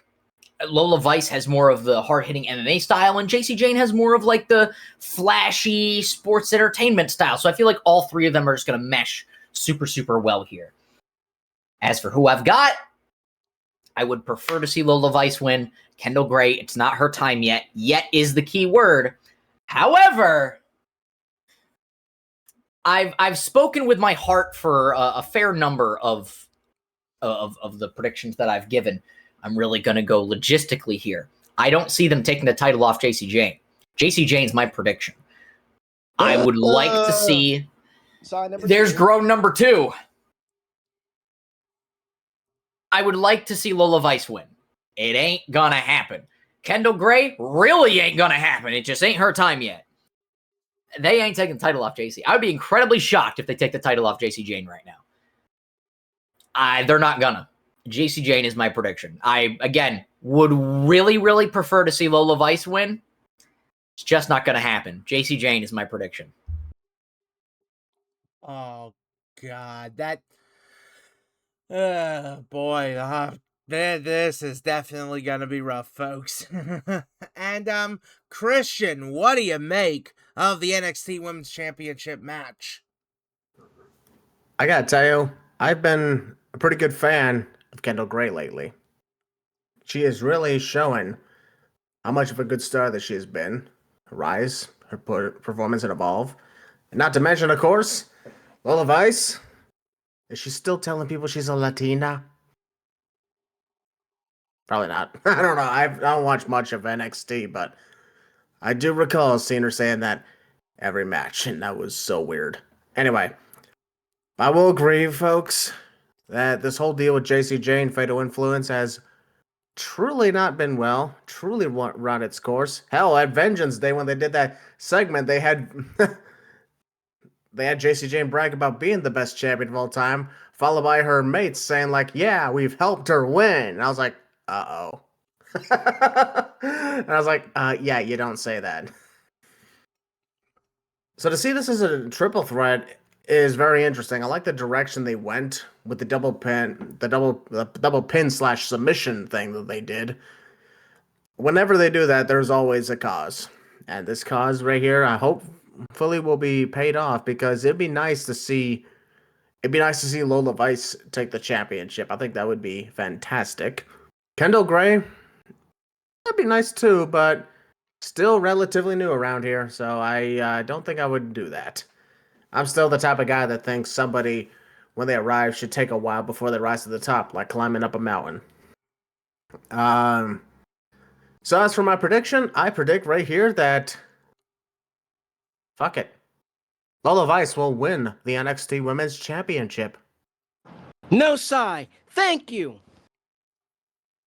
I did not do it just to prevent you from sighing. However, I believe that it would be a great move. Lola Vice is someone who is a force to be reckoned with on the women's roster. And honestly, I just don't know where the hell else you could go with JC Jane. Because, like, she's been in the top title picture for the last year. And it's kind of similar to the Mandy Rose thing. You know, eventually it got to the point where we're like, okay, what do we do now? That's the thing. They're trying to replicate that, and it's not working, Sean. It's not working, Sean. Anyways, moving on. Yeah, it's like it's come to the point where she's beaten almost everybody in almost every situation, and I hate it when they do that. It's just like the Cody situation, where he beats pretty much everyone, and then you're like, now what do we do? Does he face the same guys again, and then does he lose to them? And then that's we're gonna question. Well, he beat them before. They lost all credibility, like the Drew McIntyre thing. That was weird and fucked up. We'll talk more about all that shit at WrestleMania, but I will say, I've not been the biggest fan of Jacy Jane as champion, but she hasn't been bad. She just hasn't been good. Mid. That's where the mid comes in. And I think this would be a perfect opportunity for Lola Vice. It'd be a shocker if Kendall Gray won the title, but I really think Lola Vice should have the trigger pulled on her to be the champion. After all this time, it's been long overdue. And Jacy Jane, long overdue to be moved up to the main roster. Hate to say it, you're the one who's overdue here. So, I predict Lola Vice wins the NXT Women's Championship. Oh, I love you thinking there with that. Oh, man. Gotta say, this has been quite a compelling little story here they're telling for the women's title scene, although I will say this much. Can we just break up Fatal Influence? Like, I'm sorry, Fatal Influence is done. It is done. Like, pretty much at this point, the easiest way I can say when it comes to Fatal Influence is that they're just a worse Los Toxicas. Yeah, Los Toxicas in AAA, way better than Fatal Influence. In fact, they do Fatal Influence better than Fatal Influence. And that's saying something.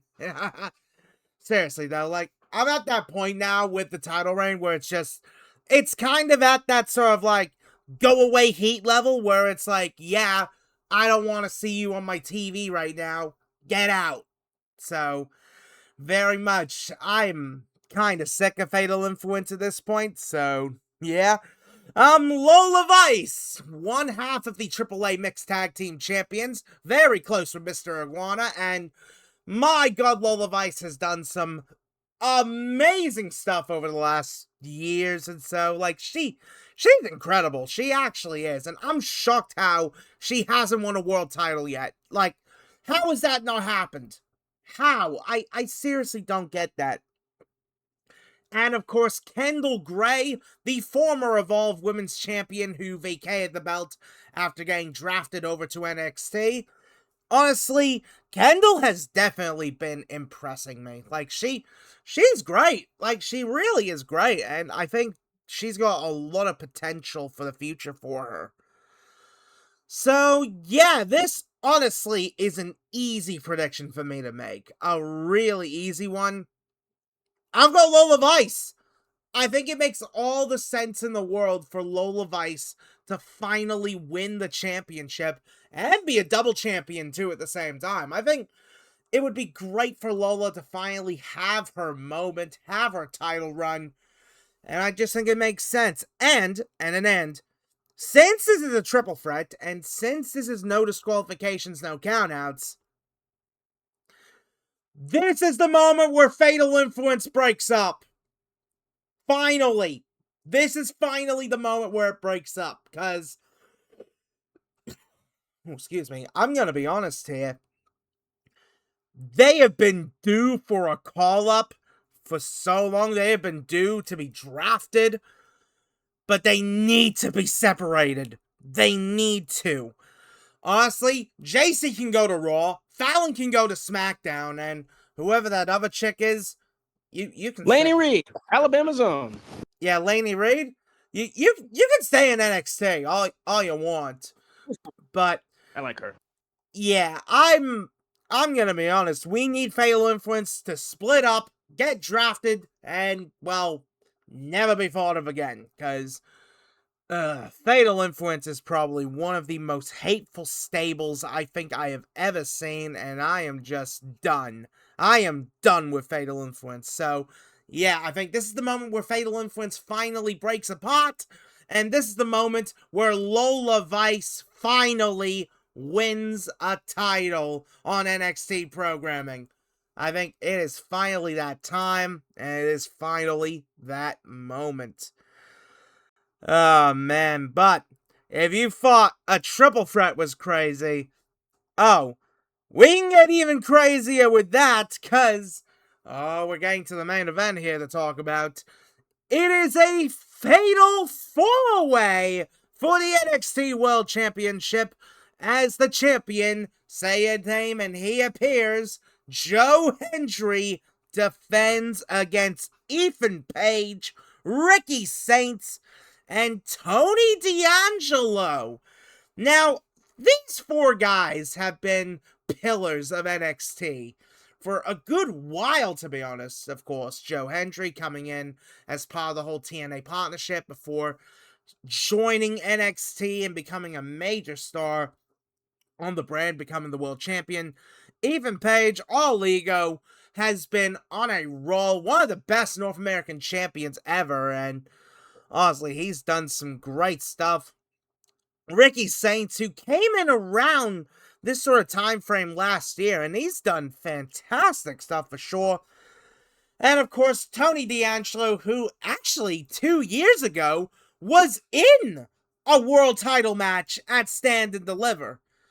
Is this going to be his moment now here? Well, we're not sure for sure, but it's an interesting combination of talent. The story they've been telling is really fun, and I'm very intrigued about it. So, Christian, what do you make of the NXT Championship Fatal 4-Way? Well, I will say this. I'm not really a fan of how Ricky Saints had been portrayed in NXT for a while because I don't know. It's just like something about it just didn't feel the same compared to being Ricky Starks, even though it was basically the same thing. It just felt like it didn't fit. But when he turned heel and all that shit went down, I was like, okay, we might be getting something interesting here. I've been a fan of Whole Ego Ethan Page, and it's not because he looks like me. Or from the fact that he's also from around the Toronto region like I am. Or from the fact that he thinks I look awesome. True story, folks.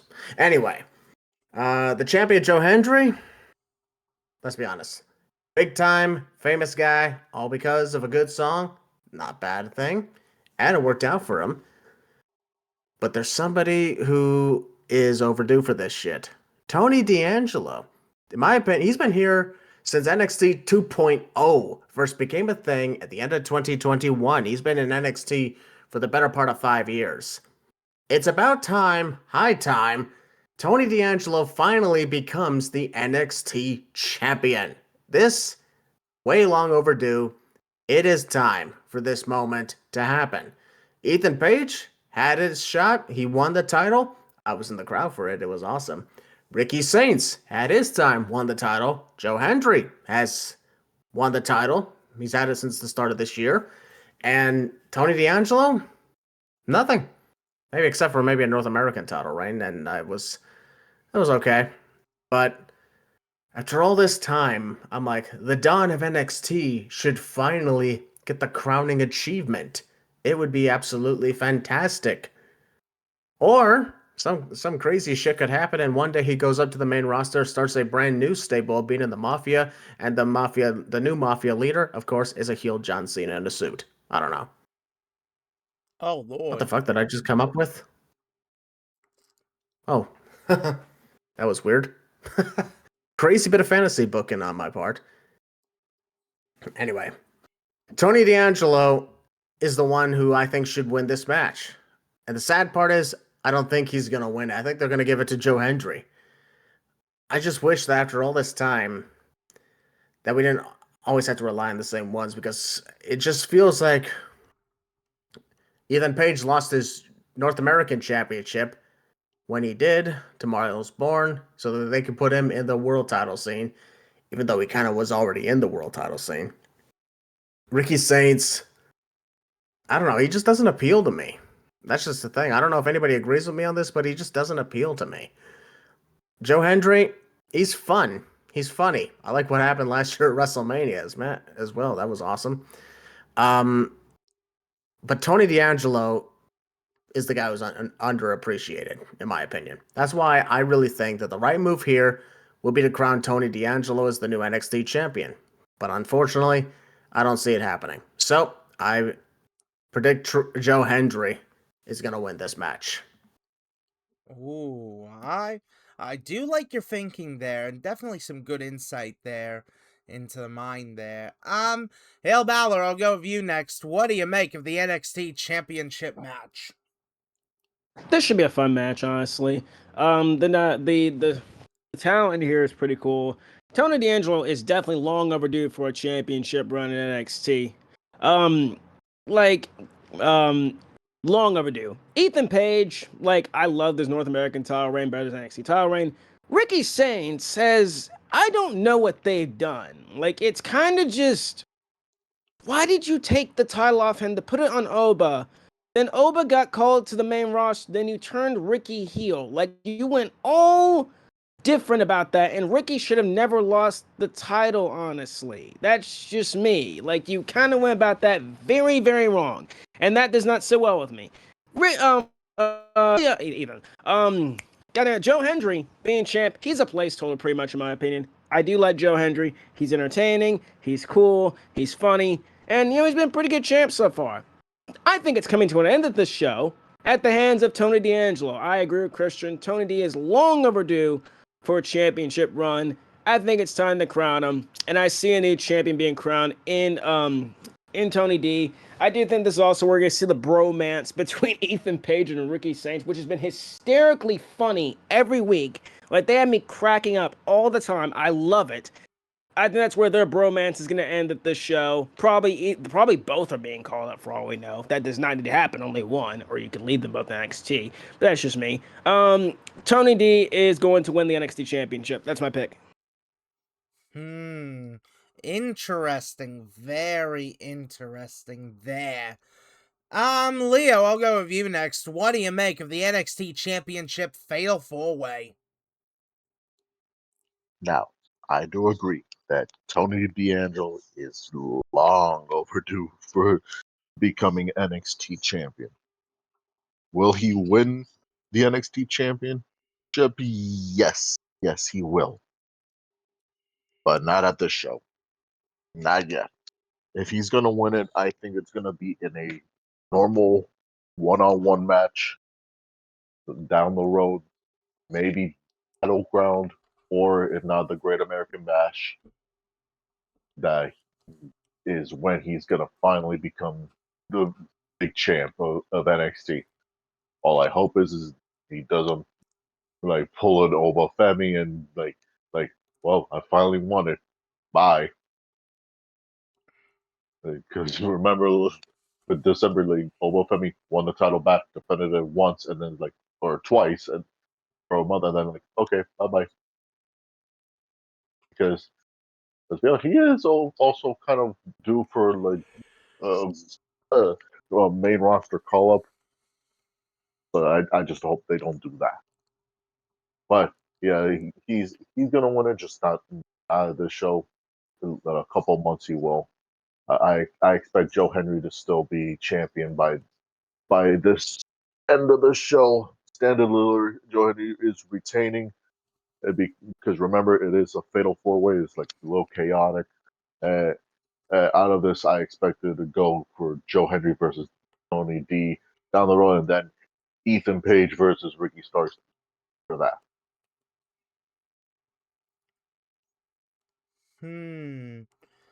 Very interesting there. Very interesting for sure there. And, Beast, I'll go with you here. What do you make of the NXT Championship Fatal 4-Way? This match is gonna fucking slap. I also, to echo Will's perspective, I love the dynamic, the bromance of Ethan Page and Ricky Starks that has been flourishing on NXT television over the number of weeks. I think this is where that bromance is coming to an end. Absolutely. I agree with that. Do I think Tony D'Angelo is winning? Yes, he's winning the NXT Championship, but not here, not tonight. I agree with Leo. It is not tonight. I think he is a surefire future NXT World Champion, just not tonight. It's weird how he hasn't held it yet, but it's just not going to happen tonight. I got Joe Hendry retaining because, number one, he needs a longer reign. I've been a fan of that son of a bitch for, God, about 10 years now, too. Wow, that is insane to think about, that I've been a fan of Joe Hendry for that long. When he was in What Culture Pro Wrestling, yeah, it's local hero Joe Hendry, the leader of the Prestige. Fucking fantastic heel work leading the Prestige, too. If people out there have just seen Joe Hendry as the smiling, bubbly, singing songs babyface, look up his work in What Culture Pro Wrestling. It was fucking wonderful. Like, his tag team with Joseph Connors was insane. When he was the leader of the Prestige was nuts. I mean, this dude was such a dick. If you have just seen Joe Hendry be a babyface, you ain't seen nothing. This man can be a fantastic heel. I will say that for as long as I can, because he is incredibly talented at everything in the world of wrestling. I think Hendry's retaining, and I think Hendry's retaining because he's gonna pin either Ricky Saints, Ricky Starks, whatever you want to call him, or Ethan Page. He's not pinning Tony D, because Tony D is going to try and break it up, but he's going to be just a second too late, and that's going to build to a one-on-one match either at Battleground or at the Great American Bash, where it's Tony D'Angelo versus Joe Hendry. I would prefer it to be at the Great American Bash, because I know Battleground sooner than that. You could have Joe Hendry be like, hey man, I'm not wrestling you again. It was a fatal four-way, one fall to a finish, every man for himself. You lost. Even though I didn't pin you, you still lost. Ethan Page lost. Let's say he pins Ricky Starks. Ethan Page lost, and I didn't pin him. You lost, dude. I'm not wrestling you again. I'm moving on. He faces somebody at Battleground. He wins, and then afterwards gets jumped by Tony D'Angelo. Or even before the bell gets jumped by Tony D'Angelo and has to fight through the pain and the injury that Tony put him through to win and retain. When he does, afterwards he calls out Tony D'Angelo and he says, Tony, you really want this that bad, huh? Fine. I'll give you what you want. One-on-one, you and me, one more time at the Great American Bash. And maybe have a stipulation on like an Iron Man match or steel cage, whatever. Or to have it be like no disqualification or just a casual one-on-one match. That'd be fine too. And that, I think, is where Tony D'Angelo would take it from Joe Hendry. I'd be fine for it at Battleground too, but I think the story would be better if they did it at Great American Bash.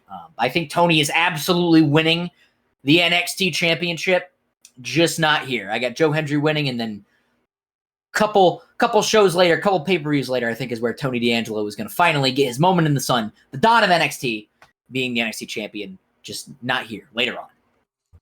Oh, I love that thinking there for sure. Yeah, this Fatal 4-Way is going to be fantastic. I mean, the four of these guys are incredible guys, like, for sure. I mean, legit, Ethan Page, Ricky Saints, Tony D'Angelo, Joe Hendry, they absolutely are deserving of the world title. They absolutely are. But I'm going to go over the chances here, who I think is going to be winning this. Ethan Page, no. There's no chance for Ethan, because I think now is the time for Ethan to get called up. Like, to get drafted over to either Raw or SmackDown. I think it's time for Ethan, for that to happen. And I could see Ethan being the kind of guy to be put into, like, some kind of stable sort of thing. I could see it, but who really knows? I kind of would like to see Ethan get involved again more with the Secret Service stuff with Chelsea Green, but if you've been watching AAA, then you know that Chelsea, yeah, she's not too happy with Ethan at the minute. So, yeah, but still, I think Ethan's gonna be the one to get drafted soon. Ricky Saints, no. I don't see Ricky Saints getting it either. Although I don't see Ricky getting drafted. I I think Ricky is going to be staying in NXT for a bit longer because I think NXT still needs to have like some top level heel sort of thing. I think Ricky Saints is the perfect guy to be like a top level heel. So I think Ricky's going to be staying in NXT for a bit longer. Don't know how long, but still. Tony D'Angelo. I get it. There's definitely a strong case with Tony D'Angelo and the story that they have been telling. And the fact that he's been in NXT for like 5 years at this point. And how, like, yes, he has had opportunities to be a world champion before. I mean, 2 years ago at Stand and Deliver, he took on Ilya Dragunov for the belt. But... Very true, comrade, very true. very true indeed. But, yeah, is it time? Not yet. I don't think it's time just yet. I think it will be time soon. It absolutely will, but I don't see it yet. And plus, I mean, Tony is kind of in that tweener mindset sort of thing. I feel like for D'Angelo to win, I feel like he should take the belt from a heel. I feel like he should. That's just me, but still, I think the person who is going to be keeping the gold is going to be Joe Hendry. Oh, I have been a fan of Joe Hendry at this point for like 10 years, since WCPW/Defiant. And honestly, Hendry has been one of my favorites for a long, long time. I love the gimmick. I love the vibes. And seriously, people don't realize that Hendry is a really good wrestler. I mean, he even competed in the Commonwealth Games, for fuck's sake. Like, Hendry is someone who puts on incredible matches. Like, yeah, I mean, he even had a match with Kurt Angle. What more can I even say? Joe Hendry is the kind of guy who can put on great stuff. And that was a banger match, too. If you haven't seen his match with Kurt Angle in WCPW, seek it out. It is a bell-to-bell classic. Oh, yeah, for sure. So, yeah, honestly, I think Hendry should keep the belt and keep hold of it for a good while longer. I don't know when he would drop it, but just for him to keep the belt for a good little while more. Like, he is at this point, like, the top guy in NXT. He is the face of the brand, and I think keeping him as the world champion does have a lot of upsides to it. I mean, his merch is just flying off the shelves, so yeah, I think keeping the belt on Hendry does make a lot of sense. Oh man, guys, Stand and Deliver is going to be an incredible show this week. It really is. And the fact that it's going to be free for you guys in the US is crazy. You guys are so lucky to be getting it for free. Whereas for me and Christian, I think we still got to pay for it. Bloody Netflix. And now pretty much even the network is officially gone. Cause I think like the last regions to have had the network is shut down. So yeah, end of an era in that sense. But still, Stand and Deliver, gonna be an incredible show. Gonna be a lot of fun. We cannot wait for it, and it is gonna be fantastic. So right, who would like to do the outro for this week? Should I do it? Alright then, HeelBalor, go right ahead. Well, it's been a while. Let's see. I'm the heelest of Balors. This is all the losers in here. We hope you all enjoyed the podcast. We will see you all next week when we talk AEW Dynasty. And we'll be back on there. Myself and Christian will be different ages by that time. But still, you will see us next week. Enjoy Stand and Deliver. Welcome to April. And we will see you on the next one. Please do sweet the like button down below and subscribe for videos like this one. Follow all of us on our social medias and all that. Too sweet. And we are the losers. And this is our lounge. Peace out.